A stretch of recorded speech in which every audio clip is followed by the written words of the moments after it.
edition of the Contractor's Secret Weapon weekly podcast with your hosts, Dave Negri. This program is dedicated to helping contractors, remodelers, painters, roofers, roof cleaners, and business owners in the construction industry gain an unfair advantage over the competition. This program supplies you with information that the competition doesn't even know exists. This session brought to you by ContractorsSecretWeapon.com. Before we get into the conversation, I just want to do a shout out to our sponsors who help promote Contractor's Secret Weapon and just some of the things that they have in store for you, our listeners. Hey, is your phone ringing enough? Do you want it to ring more with highly motivated and qualified buyers that contact you, the contractor, directly? No more waiting for the phone to ring. Just answer that phone. Best Home Services leads are dedicated to making your phone ring with motivated buyers that call you directly. There's no obligation to talk with them. Just go to ContractorSecretWeapon.com/money. Fill out the form to secure your discount on the setup fee. Do it today. This special will not last forever. Check them out at ContractorSecretWeapon.com/money. Running a small business is no easy task, and I should know because I had a service company for almost 10 years. I am the founder of a software called Radius Bomb, and it's unbelievable. And for all the listeners of Contractor's Secret Weapon, we have a special offer for you to check out. If you want to send hyper-targeted, laser-focused, super personalized postcards to your exact prospects using a map while sitting in your underwear, then go to ContractorSecretWeapon.com/Radius Bomb, and we'll give you your first 100 postcards for free. Just go to ContractorSecretWeapon.com/Radius Bomb. Hey, this is Dave Negri with Contractor's Secret Weapon. Today I have a return guest with us. We had such a great time the last time. Todd Tressider. He's known as the financial mentor. He's an expert in smart investment strategy, wealth building, advanced retirement planning, and entrepreneurism with a distinctively human twist. And if you've heard him before, you know he's distinctively human. He's got some great stuff. Last time we talked, we didn't talk about financial stuff, but we are this time because I'm a firm believer, at my age anyways, and I didn't think smart enough before, that I should have thought about my profits going somewhere else for my retirement. And Todd's call to action is invest smart, build wealth, retire early, and live free. And I like the live free part. So, yeah, we all do, right? Yeah, we do. So, Todd, thanks again for being with us. And today we get to talk about the financial stuff on how to take the profits that we make and put them somewhere so that we have more money for the future instead of just today. Yeah, thanks for having me on the show, Dave. Sure. Thanks for having me back. It was fun. So I know I'm an older guy. I'm like 63, and of course I've made money, lost money, and making money again. So we talked earlier that, I wish I was smart enough at 35 to think about these things. But like a lot of new guys in businesses and stuff, we're struggling to get off the start, and then things happen, and then before you know it, 25 years goes, and you're going, all right, what am I going to do? How am I going to make it happen? So you're the go-to guy. Yeah. So go ahead. No, yeah. So you have just some great, awesome stuff, and how to catch up on your retirement savings when you're behind. You've got so many different thoughts that tell us about some of those that we could really put into action. Well, first of all, when you design a wealth plan, the whole premise here, the starting point is you have to have a plan to achieve wealth. Because if you don't have a plan, then you're going to produce random results, right? The saying is, if you don't have a plan, then somebody else has a plan for you, yeah. Right? Where you become part of somebody else's plan. And so, if you're a contractor, you're building the business on your own, then you're independent and you're a guy that's moving your life forward. So you need to create your plan that's going to achieve financial independence, because it's not enough just to make the money. See, there's a couple components to the equation in traditional financial planning, but we're also going to go into non-traditional strategies here. But in a traditional model, you make the money in your work, and then you have to translate it from earned income over to the asset side. And there's efficient and inefficient ways to achieve that goal. And so one of the things about having your own business, which is one of the asset classes you can work with, first of all, in this plan, let me back up a second. In this plan, you have to match the asset classes to the skills, resources, abilities, and goals you bring to the equation. See, that's one of the things that's different from the way I teach wealth planning from how most people, or how traditional financial planning teaches it. In traditional financial planning, right, you go sit down with your financial planner, and what does the guy do? He asks you some risk profile stuff and looks at your goals and looks at your spending level, and then they punch this stuff into a computer, and then they print out this beautiful brochure thing, glossy with, pretty pie charts and all this stuff. And so what do people do? They essentially bring it home and stick it on a shelf and let it collect dust. They never do anything with it. And there's a couple problems with it. One is that it's not actionable. There's nothing for you to do, because the premise of the entire plan is that you're supposed to make as much money as you can, spend as little as you can, and shovel that savings over to your financial planner so he can stick it in a magical asset allocation formula so you're rich someday in the future. Right? Does that sound familiar, Dave? Yeah, it does. Just like a tea, Yeah.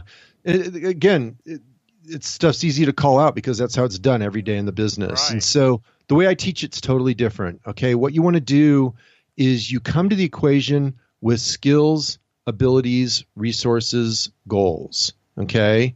You've got to take those, and then there's 3 asset classes you can use to build your wealth. And this is different from how traditional financial planning teaches it.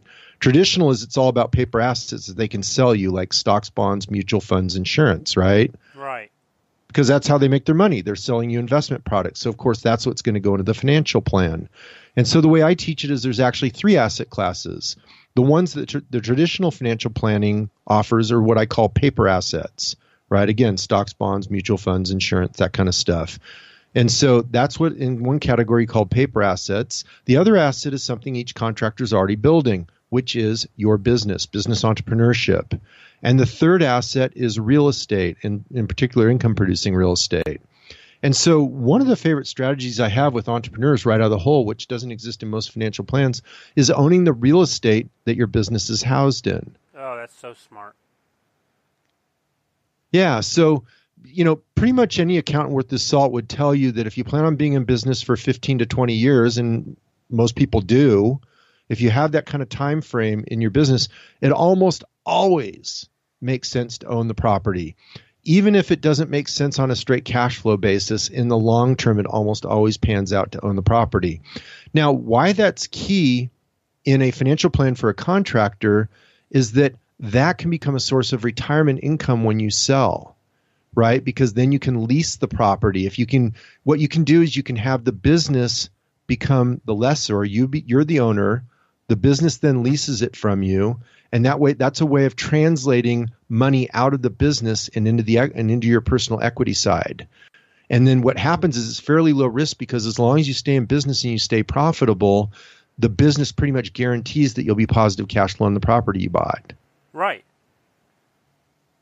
So anyway, it's an extremely low risk way for you to begin to build wealth. And the other thing that's great about owning real estate that your business is housed in is it will usually almost always provide inflation adjusting income that you can never outlive. And there simply aren't that many assets that you can say that about. No, that's for sure. And then another aspect that makes that such a key strategy for contractors, one, it's not rocket science, right? You don't have to become some big investment genius to do it. Most contractors own their home. At least they intuitively understand how to buy a home or buy a piece of real estate. And intuition will take you a long ways on real estate. And so I'm not some big, and let me be clear on something, Dave, I'm not some big real estate advocate, right? I'm talking about this mainly because it's a sort of a no-brainer strategy for most contractors in their wealth plan, and it's not commonly taught by financial advisors because, again, they can't sell it to you, just as I can't sell it to you, but I'm an educator. I don't sell investment products. And so anyway, it's a fairly strict strategy, but I don't have a bias here. Right? In my mind, all the assets are equal. Each of these asset classes are equal. Investment real estate, owning your own business, and paper assets. They're all equally applicable to a wealth plan. Most wealth plans will apply to, sometimes all 3, but most of the time 2 of the asset classes in their plan. Usually that's sufficient to achieve your financial goals.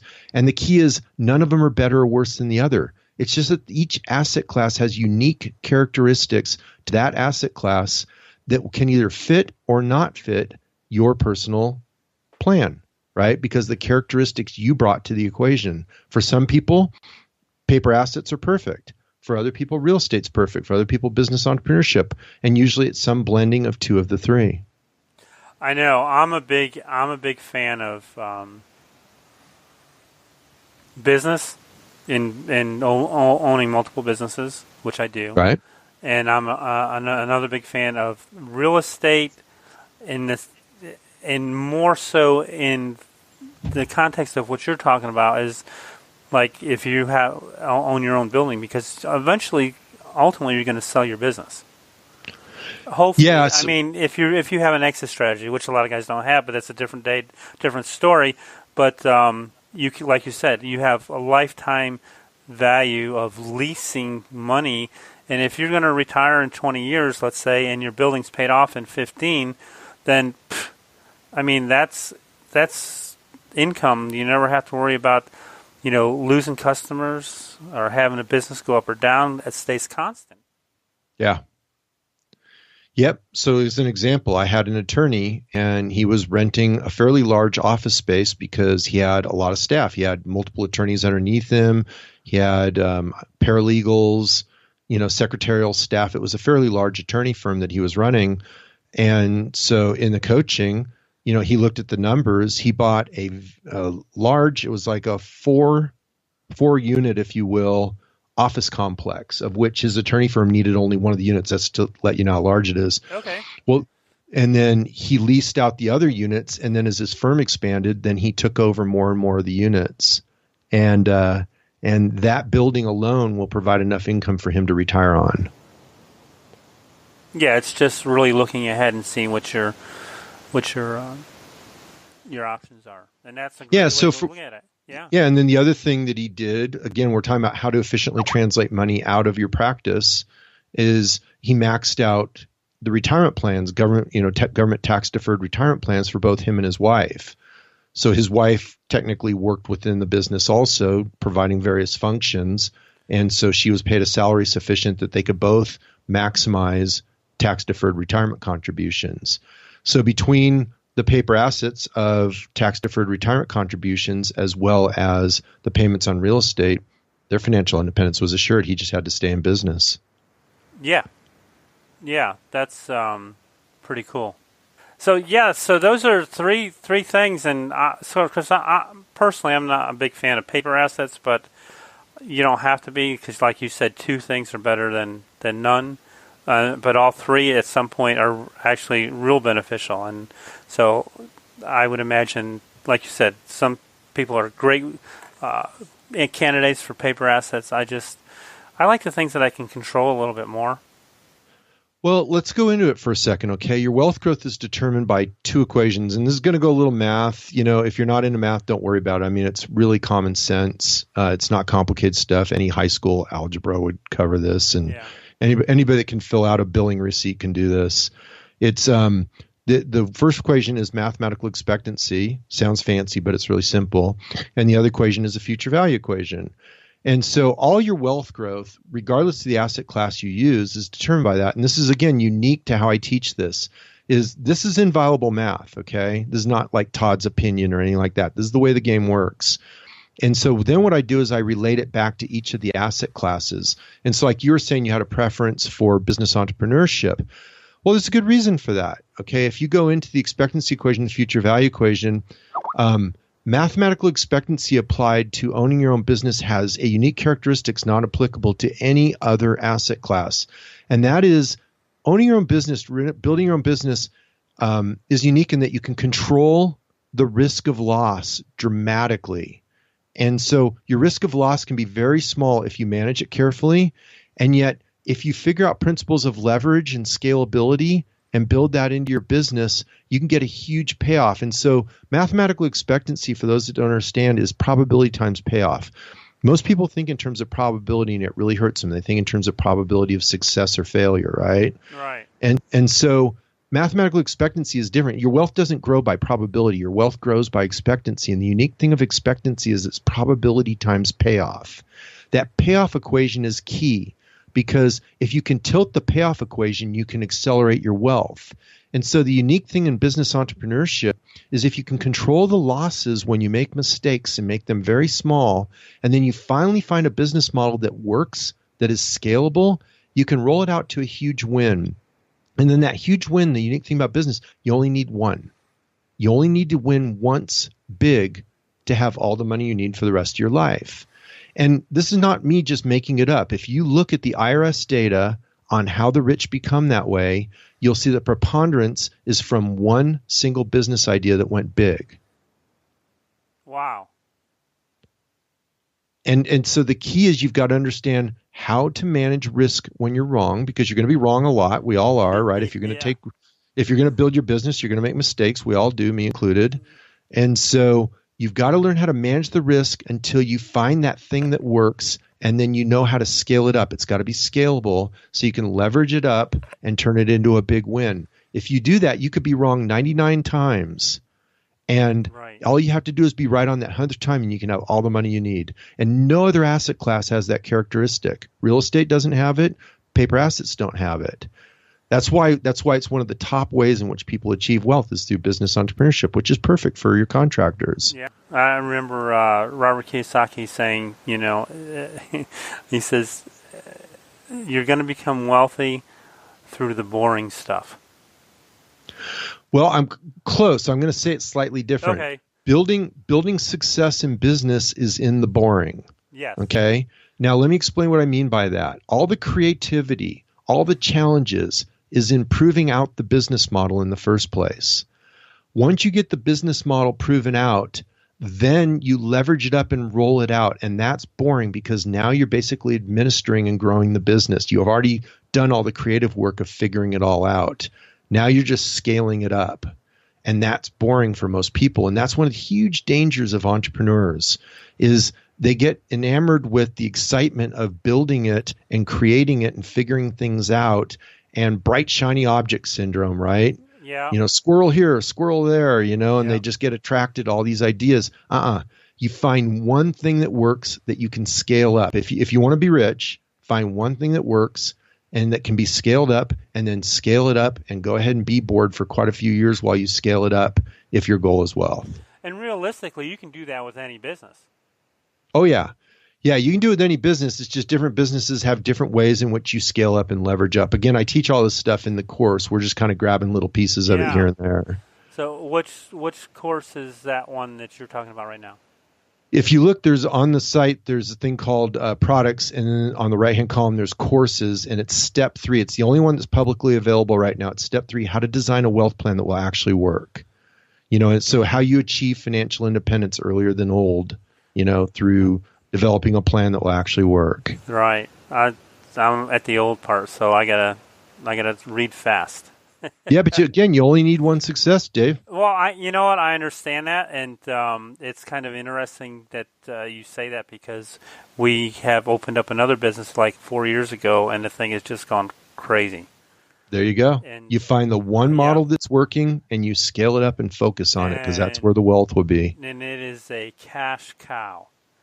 And it sounds perfect. Yeah, it is. And I'm going, okay, because my wife and my daughter run it, and I'm going, okay, we need to really, we've got the cash cow, but there are things that we can do to make sure that this continues to grow and, do stuff. And I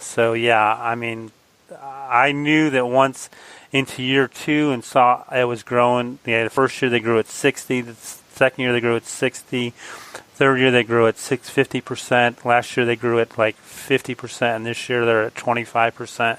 I'm going, this is our retirement. Yeah. Because they can walk away from it, and within the next 5 years, and the cash flow would be there for a great retirement income. Yeah, so one of the unique ways I teach is actually there's a bunch of unique ways, but let's go into another one here, which is that you really want to work 2 models at the same time. You want to work what I call the swing for the fences model, where you go for the big win, and then you want to build the underlying model that works for you over time, regardless of whether you get a big win or not. So like as a contractor, right, you've got a service business and it's paying the bills and all that. And so maybe the background model is what we talked about earlier, that you own enough real estate that you're using it to pay down the mortgages on that real estate so that that alone could fund your retirement. That might be a kind of background model that you're doing. And then maybe you max out the retirement plans just to shovel money out of the, into tax deferred and, efficiently translate money over. So that might be the background model that'll work if you stay in business for 20 years. And then you find that scalable model that you're talking about there that you might be able to get out of the rat race in maybe 5 years or 7 years, that you can build it up quick and it has these ridiculous compound rates of growth like you were talking about. Right. And so you kind of run two at the same time. You've got the one that pays the bills and will get you out no matter what. You just have to stay in business long enough and it will work. And then you have the one that swings for the fences that can be the accelerated plan when you figure it out. And you can work both simultaneously. They're not mutually exclusive. Right. And I'm thinking, like, for contractors, there could be a specific niche within your business that you could break out. Or maybe you come up with a product idea based on, what you do where you could do the business more efficiently. There's all kinds of ways once you're deep into a business where you come up with different ideas, but you have to start somewhere, and that's build the service business that pays the bills. You've got to be financially responsible along the way. You don't want to incur debt by swinging for the fences. No, you need something. Yeah, you need something sustainable and steady so that there's no fear for starting something new. Yep. That's really cool. That is really cool. This has really been awesome to talk about the future and how we can get there. Any last-minute thoughts on one particular item you just want to focus on for a minute or two? No. I think we covered it. That there's a way. I think the message that should come through from this is there's a very different way to approach your wealth planning that isn't the traditional model of just make as much as you can, save as much as you can, scrimp and save, and send it all over to me for a magical asset allocation that'll get you wealthy when you're 65 and old. There's other ways in which you can apply the mathematics of wealth that are as effective or far more effective depending on your life situation. And so if people want to learn more, it's the Step 3 wealth planning course that I sell on the website. It goes into excruciating detail about how you do all that. Cool. So give us your contact information and your website so that our listeners can go there and check out all the stuff that you have for customers. Yeah, so it's financialmentor.com. So it's two words mashed together, financialmentor.com. And on there for new subscribers, they can learn a bit about the wealth planning if they're interested. It's part of a free course I give away called 52 Weeks to Financial Freedom. And in there it discusses how you develop a wealth plan so they can learn more about it and decide if they're interested. I also give away a free ebook for new subscribers. It's called 18 Essential Lessons of a Self-Made Millionaire. And so all those are just so you can decide if you like the message and you like the way I'm communicating it. Cool. That's really awesome. I really appreciate you taking the time to share your expertise with us. It's been fun. I love talking about this stuff because I always try to look at different ways that I can do things for my own life. Well, thanks for having me on the show again, Dave. I appreciate you inviting me back. Awesome. Thanks so much, Todd. Again, I want to thank you for joining us and investing your time with us today. I hope you enjoyed this week's episode, and if you did, go to iTunes and give us a shout-out. You can also go to our website, www.contractorsecretweapon.com, and check out today's episode and leave us a comment in the bottom of the page. And if you haven't gotten your 15 secret weapon strategies to getting higher-end customers, get it while you're at the website. Also, I want to thank again our sponsors for keeping this podcast alive for your profit-making pleasure. And so go be profitable this week. Work smarter, not harder, and learn how to leverage your time and your knowledge so that you can be more profitable. Again, see you next week.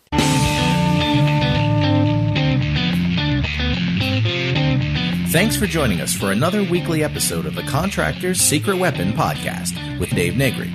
We would love to hear your comments about this episode, so visit us online at www.contractorsecretweapon.com and let us hear your thoughts. If you were listening via iTunes, please leave us a positive review. The more positive reviews we receive, the more other contractors will benefit from this show. Thank you, and see you next time here on the Contractor's Secret Weapon podcast.